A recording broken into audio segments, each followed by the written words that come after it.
Hello everyone, आप सब कैसे हो? आई होप आप लोग बहुत अच्छे होंगे। सो गाइज, आज हम आए हैं हो जाए मार्केट में गणेश पूजा देखने के लिए। सो गाइज, ये देख सकते हैं आप लोग गणेश बाप्पा का मंडप। सो पहले ये जगह बहुत बड़ा था, लेकिन जब से ये फ्लाईओवर हुआ है तब से बहुत छोटा हो गया है। तो आप देख सकते हैं कितना भीड़ है। सब गाइज आप लोग देखते हैं।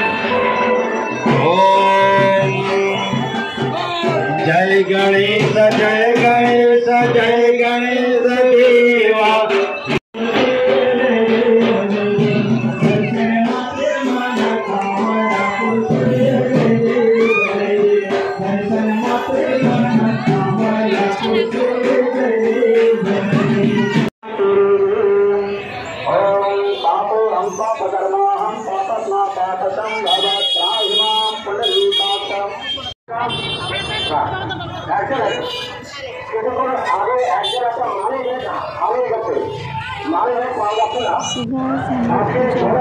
पानी पूरी खा के तब निकल चुके हैं घर के लिए।